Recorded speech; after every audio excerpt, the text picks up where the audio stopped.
इस वीडियो में गलत तरीका भी बताता हूं, कितने क्वेश्चंस आएंगे, किस टाइप के क्वेश्चन आएंगे। 2-4 घंटे बाद फिर बैठ रहे होकर एक बार में कभी भी सैंपल पेपर सॉल्व नहीं किया, और इससे आपको बेटर पता चलेगा कि आपकी अभी भी कमियां। ये लक्ष्य बैच का आपको लिंक वीडियो के डिस्क्रिप्शन में मिल जाएगा।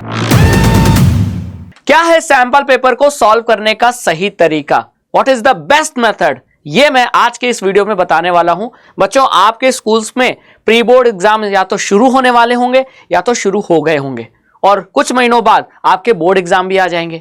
और प्री बोर्ड और बोर्ड में जो आपकी परफॉर्मेंस है, जो टॉपर जैसे नंबर लाने का जो एक सपना है, वो तभी पूरा होगा जब आप सैंपल पेपर को अटेम्प्ट करें, वो भी सही तरीके से। ठीक है, तो मैं आज के इस वीडियो में गलत तरीका भी बताता हूं जो बच्चे फॉलो करते हैं, और अगर आप ऐसा गलत तरीका फॉलो कर रहे हैं तो आपको फॉलो नहीं करना है, तो मैं सही तरीका क्या है वो भी बताऊंगा। तो इस वीडियो को एंड तक जरूर देखिएगा, है ना। सैंपल पेपर सीबीएसई क्यों अपलोड करती है अपने ऑफिशियल वेबसाइट पे? क्योंकि सैंपल पेपर से आपको बोर्ड एग्जाम के पैटर्न का पता लग जाता है कि बोर्ड एग्जाम में कितने क्वेश्चन आएंगे, किस टाइप के क्वेश्चन आएंगे, कितने मार्क के क्वेश्चन आएंगे, ऑब्जेक्टिव कितने आएंगे, असर्शन रीजन कितने आएंगे, 2 मार्क्स के, 3 मार्क्स के, केस बेस्ड क्वेश्चन कितने आएंगे, और उन क्वेश्चंस का लेवल क्या होता है। तो ये सारा कुछ इंफॉर्मेशन देने के लिए सीबीएसई अपने ऑफिशियल वेबसाइट पर अपलोड करती है सैंपल पेपर, और ये हर एकेडमिक ईयर अपलोड होता है। और जैसा कि आप यहां देख पा रहे हैं, सीबीएसई ने ऑफिशियल सैंपल पेपर 2024-25 सेशन का अपलोड कर दिया है, और आपने देखा भी होगा, उसका सोल्यूशन भी चेक किया होगा। ठीक है, लेकिन अभी आपने हो सकता है पूरा सॉल्व ना किया हो, लेकिन अब समय है पूरा सॉल्व करने का। लेकिन पहले तो तरीका तो जान लो, मेथड क्या सही है और क्या गलत है ना। तो पहले गलत मेथड पे बात करते हैं। आप लोग हो सकते हो इस गलत मेथड पे फॉलो कर रहे हो, सैंपल पेपर सॉल्व कर रहे हो, जो कि नहीं करना है। अगर आप ऐसा कर रहे हैं तो रुक जाइए, मत फॉलो कीजिए ऐसा गलत तरीका। तो गलत तरीका है क्या, रॉन्ग मेथड है क्या? तो बच्चों, आप लोग सैंपल पेपर ना एक अटेम्प्ट में नहीं सॉल्व कर रहे। अगर आप एक अटेम्प्ट में नहीं, मल्टीपल अटेम्प्ट में सॉल्व कर रहे हो, तो यही गलत तरीका है। अब सर, मल्टीपल अटेम्प्ट का मतलब, जैसे आपने एक सैंपल पेपर लिया, सैंपल पेपर में क्वेश्चन कितने होंगे, 39 क्वेश्चन होंगे, जो आपको 3 घंटे में सॉल्व करने हैं। ये मैं साइंस के पॉइंट ऑफ व्यू से बता रहा हूं। ठीक है, तो सैंपल पेपर में 3 घंटे में आपको सारे क्वेश्चन सॉल्व करने हैं। अब आपने क्या किया, मैं बताता हूं आपका गलत तरीका क्या है। आप लेकर बैठे, मान लेते हैं आज आप लेकर सैंपल पेपर बैठे, ठीक है, आपने 1 घंटे में 10 क्वेश्चन सॉल्व किया, है ना, और 1 घंटे बाद आपको लगा कि चलो आज बहुत हो गया। ठीक है, अब आप खेलने चले गए या आप टीवी देखने चले गए। ठीक है, अब आप क्या कर रहे हो, 2-4 घंटे बाद फिर बैठ रहे हो पढ़ने, फिर उसी सैंपल पेपर को अब आगे सॉल्व कर रहे हो, है ना। तो आपने हो सकता है कि उसी दिन 4-5 घंटे का गैप लेकर फिर अटेम्प्ट किया, या हो सकता है कि बाकी जो रिमेनिंग क्वेश्चन है उसको अटेम्प्ट करने के लिए आपने अगला दिन ले लिया। फिर आपने बीच में क्या लिया, एक अच्छा खासा गैप ले लिया, और गैप के बाद फिर से आप रिज्यूम कर रहे हो, स्टार्ट कर रहे हो उसी सैंपल पेपर को। तो मान लेते हैं 10 क्वेश्चन सॉल्व किया था, तो क्वेश्चन नंबर 11 से फिर शुरू कर रहे हो। फिर आपने 30-40 मिनट, 1 घंटा, 1.5 घंटा आपने जो भी लगाया, तो मान लेते हैं फिर आपने 1 घंटा लगाया, फिर 15 क्वेश्चन सॉल्व किए, है ना। तो ये आप 1 अटेम्प्ट, 2 अटेम्प्ट, फिर आपने गैप ले लिया, फिर आपने एक और अटेम्प्ट लिया, और उस अटेम्प्ट में जाकर आपने रिमेनिंग क्वेश्चन सॉल्व किए। यानी आपने सैंपल पेपर को एक बार में सॉल्व नहीं किया, अब आपने अटेम्प्ट बहुत सारे लेकर, तब उसमें हो सकता है कि आपको 2 दिन लग गया हो, 3 दिन लग गया हो। तो अगर एक सैंपल पेपर 2 दिन 3 दिन में सॉल्व करोगे, तो सैंपल पेपर का जो बेनिफिट है वो नहीं आपको मिलेगा। सैंपल पेपर हमें सबसे बड़ा बेनिफिट क्या देता है, हमारा टाइम मैनेजमेंट इंप्रूव करता है। हमको पता लग जाता है कि 3 घंटे में मेरे से सारे क्वेश्चन हो पा रहे हैं क्या ना। अगर नहीं हो पा रहे हैं तो कहां मुझे फास्ट लिखना है, कहां मुझे टाइम को सेव करना है, कहां मैं एक्स्ट्रा टाइम दे रहा हूं। सेक्शन ए में मुझे टाइम बचाना है क्योंकि ऑब्जेक्टिव क्वेश्चन आते हैं, तो वहां का टाइम बचाकर मुझे सेक्शन बी, सी में, डी में लगाना है, क्योंकि वहां बड़े बड़े नंबर के क्वेश्चन आते हैं। तो ये सब जो आपको स्ट्रैटेजी है, ये सैंपल पेपर को सॉल्व करने से ही पता चलेगी। लेकिन सैंपल पेपर आप एक बार में नहीं, कई बार में सॉल्व कर रहे हो, कई अटेम्प्ट ले रहे हो, तो ये तो वैसा ही हो गया कि जैसा आप क्वेश्चन प्रैक्टिस करते हैं। वैसा ही है ना कि आपने चैप्टर पढ़ने के बाद 10 क्वेश्चन लगा लिए, और सोचा कि चलो हाँ वो ठीक है, क्वेश्चन प्रैक्टिस एक अलग चीज है, उसका इंपॉर्टेंस अलग है। क्वेश्चन प्रैक्टिस हम क्यों करते हैं? ताकि कंसेप्ट हमारा क्लियर हो जाए। लेकिन हमको यह भी ध्यान रखना है कि क्वेश्चन की प्रैक्टिस भी हो, हमारा कंसेप्ट भी क्लियर हो, और वो जो हम क्वेश्चन का आंसर लिख रहे हैं वो with in the time frame लिखे। यानी अगर मुझे 2 मिनट में किसी क्वेश्चन का आंसर लिख लेना है तो फिर उस 2 मिनट में मुझे 5 मिनट 10 मिनट नहीं लगने चाहिए। ये आपको कौन सिखाता है? Sample paper. लेकिन आप सैंपल पेपर को अगर कई अटेम्प्ट में सॉल्व करोगे तो ये फिर सैंपल पेपर नहीं सॉल्व कर रहे आप जस्ट क्वेश्चन की प्रैक्टिस कर रहे हो, और इससे आपका टाइम मैनेजमेंट कभी भी इंप्रूव नहीं होगा। और ये गारंटीड है कि आपसे प्री बोर्ड में और बोर्ड में कुछ आते हुए भी क्वेश्चन छूट जाएंगे। क्यों? क्योंकि कभी आपने 3 घंटे में एक बार में 3 घंटे लेकर एक बार में कभी भी सैंपल पेपर सॉल्व नहीं किया। तो अगर आप ये फॉलो कर रहे हो मेथड सैंपल पेपर का तो गलत फॉलो कर रहे हो।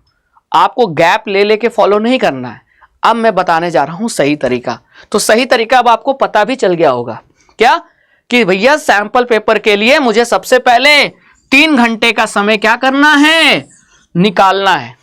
24 घंटे में कोई भी 3 घंटे जिसमें मैं ना उठूंगा, ना मैं गैप लूंगा, ना मैं एक किसी तरीके का रेस्ट लूंगा, मेरे पास 3 घंटे होने चाहिए और वो 3 घंटे लगातार मैं सैंपल पेपर सॉल्व करूंगा। क्योंकि sample paper just like board exam में आपको 3 घंटे बैठे रहना है, क्वेश्चन का आंसर लिखना है। ठीक उसी तरह प्रैक्टिस पहले करनी पड़ेगी सैंपल पेपर के थ्रू कि मैं 3 घंटे बैठूं कैसे। तो अलार्म सेट कर लीजिए 3 घंटे का। यानी जैसे आप मान लीजिए कि 3 बजे बैठ रहे हो सैंपल पेपर सॉल्व करने, आज का पूरा दिन खाली है आपके पास, आज आपको स्कूल नहीं जाना है, पूरा दिन मिला है पढ़ने को। आपने माइंड मेकअप किया कि नहीं मैं ऐसा करूंगा, दोपहर में 12 बजे खाना खाकर मैं थोड़ा सो लूंगा और फिर 1-1.5 घंटे बाद सोकर उठूंगा, मेरा माइंड फ्रेश रहेगा, तब मैं लेकर बैठूंगा सैंपल पेपर और अगले 3 घंटे तक मैं कहीं नहीं जाऊंगा। तो आपने 3 बजे सैंपल पेपर लेके बैठा, 3 से 3 घंटा और जोड़ लीजिए तो 6 बजे का अलार्म सेट कर लीजिए। तो 3 बजे आपने स्टार्ट किया सैंपल पेपर, अब आपका अलार्म 6 बजे यानी 3 घंटे ओवर होने के बाद अलार्म बजेगा। ठीक है, अब आपको टाइम बीच बीच में देखते रहना है। एक घड़ी रख लीजिए अपने टेबल पे जहां आप सैंपल पेपर सॉल्व कर रहे हैं, और जैसा ही टाइम स्टार्ट होता है अपना सैंपल पेपर अटेम्प्ट करना शुरू कीजिए और पूरे 3 घंटे बैठिए और पूरा क्वेश्चन पेपर जो है सैंपल पेपर उसको सॉल्व कीजिए। और जैसे ही 3 घंटे बाद अलार्म बज जाता है आप सॉल्व करना बंद कर दीजिए, क्योंकि फिर तो आपको एक्स्ट्रा टाइम नहीं मिलेगा, है ना। अभी ले लोगे घर में तो मिल जाएगा, लेकिन एग्जाम में थोड़ी मिलेगा। तो उसकी हैबिट अभी से डालना है। यानी कि बेस्ट तरीका जो राइट मेथड है सैंपल पेपर को सॉल्व करने का वो ये है कि आप 3 घंटा बैठिए और एक बार में एक अटेम्प्ट में सैंपल पेपर के सारे क्वेश्चन सॉल्व कीजिए। आते हैं तो सॉल्व कीजिए, उसका आंसर लिखिए, नहीं आते हैं तो उसको स्किप कर दीजिए, है ना। क्योंकि अगर नहीं आता है तो आप क्या करोगे? अगर नहीं आता है तो जो भी कुछ याद आ रहा है उस क्वेश्चन के आंसर में कुछ पॉइंट्स वो लिख दीजिए, डायग्राम बना दीजिए, है ना। अटेम्प्ट सारे क्वेश्चन करना है और फिर 3 घंटे के बाद आपको क्या करना है? अभी काम खत्म नहीं हुआ है। जी हाँ, मैंने 3 घंटे में सैंपल पेपर पूरा सॉल्व कर लिया, ठीक है। अब आप रेस्ट ले लीजिए 1 घंटे का 2 घंटे का, फिर उसी सैंपल पेपर को लेकर फिर कुछ समय बाद बैठिए और ये चेक कीजिए कि आपसे कौन सा क्वेश्चन का आंसर नहीं सॉल्व हुआ है। मतलब आपसे कौन सा क्वेश्चन का आंसर आपको नहीं आता था, कहां आपसे मतलब आंसर लिखने में दिक्कत आ रही थी, कहां आपने डायग्राम नहीं बनाया। तो आप पेपर को एनालाइज भी करो और इससे आपको बेटर पता चलेगा कि आपकी अभी भी कमियां कहां हैं।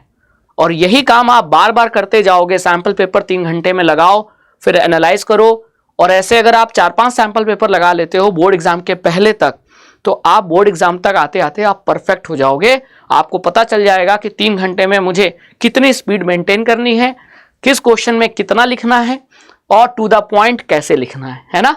तो ये है आपका सही तरीका सैंपल पेपर सॉल्व करने का। आई होप कि अब आपको सैंपल पेपर के सॉल्व करने के तरीके में काफी क्लैरिटी मिल गई होगी। अब आप टुकड़ों में मत सॉल्व करना, एक बार बैठना, 3 घंटे के लिए बैठना और 3 घंटे में सैंपल पेपर किसी भी सब्जेक्ट का हो सॉल्व कर देना, है ना। और फिर उसे एनालाइज भी करना कि किस क्वेश्चन का आंसर सैंपल पेपर में मुझसे नहीं बना है। ठीक है, ये स्ट्रैटेजी आपकी सबसे बेस्ट स्ट्रैटेजी है, इसका कोई तोड़ नहीं, और इससे बढ़िया स्ट्रैटेजी पूरे YouTube पर किसी ने नहीं बताया है। मैं आपको बता रहा हूं क्योंकि मैंने भी इसको फॉलो किया था। ठीक है, मतलब पिछले 2 साल से मैं इसको फॉलो कर रहा हूं, बच्चों को बता रहा हूं, फॉलो कर रहा हूं। मेरे समय तो सैंपल पेपर नहीं आता था, लेकिन हाँ आपको मैं पिछले 2-3 सालों से बता रहा हूं बच्चों को। और ये स्ट्रैटेजी जो बच्चे फॉलो कर रहे हैं उनको प्री बोर्ड से लेकर बोर्ड तक में बहुत ज्यादा इंप्रूवमेंट मिल रही है, और ये गारंटीड है कि 3-3 घंटे का सैंपल पेपर आपके मार्क्स को बूस्ट करेगा। ठीक है, तो इसीलिए आपको ये वीडियो मैंने बना के दिया है ताकि आपको कहीं दिक्कत ना आए। ठीक है, और ये सैंपल पेपर अब आप सोच रहे होगे कि सर आप भी करा दो, 3 घंटे मुझे करा दो, 3 घंटे में सारा सैंपल पेपर के क्वेश्चन करा दो, तो वो हम करा रहे हैं। अब पूछ रहे होगे कहाँ करा रहे हैं, तो बच्चों वो करा रहे हैं हम अपने सैंपल पेपर के बैच में, और वो सैंपल पेपर का जो बैच है वो है लक्ष्य बैच। क्लियर, लक्ष्य बैच में हम आपको कंप्लीट सिलेबस रिवाइज भी करा रहे हैं, हम आपका डाउट क्लासेस भी लेंगे और सैंपल पेपर भी कराएंगे। हर सब्जेक्ट का 5 सैंपल पेपर कराएंगे, सैंपल पेपर आपको देंगे और उसका सोल्यूशन हम कराएंगे, यानी आप भी सॉल्व कीजिए और फिर उसका सोल्यूशन हमसे चेक कर लीजिए। क्लियर, और यहां आपको पर्सनल गाइडेंस और मेंटरशिप भी मिलने वाली है, और यहां तक कि यहां हम आपको आंसर प्रेजेंटेशन भी सिखाएंगे कि क्वेश्चन का आंसर लिखा कैसे जाता है आंसर शीट पे। क्लियर, और ये सारी चीजें आपको बोर्ड एग्जाम में मोर देन 95% जरूर दिलाएगी। अब ये लक्ष्य बैच का आपको लिंक वीडियो के डिस्क्रिप्शन में मिल जाएगा, लिंक पे क्लिक कीजिए, ये पेज ओपन होगा आपका अड्डा 24/7 ऐप पे। अब इस पेज में आप बाय नाउ पे जाएंगे तो आपको कोड अप्लाई करना है, आप लक्ष्य कोड अप्लाई कीजिए, 40% का डिस्काउंट मिलेगा, और ये लक्ष्य बैच आपको केवल और केवल 850 रुपीज में मिल जाएगा। तो अभी जाइए लक्ष्य बैच में एनरोल कीजिए और सैंपल पेपर लगाकर आप प्री बोर्ड और बोर्ड एग्जाम में मोर देन 95% ले आइए। Thank you so much.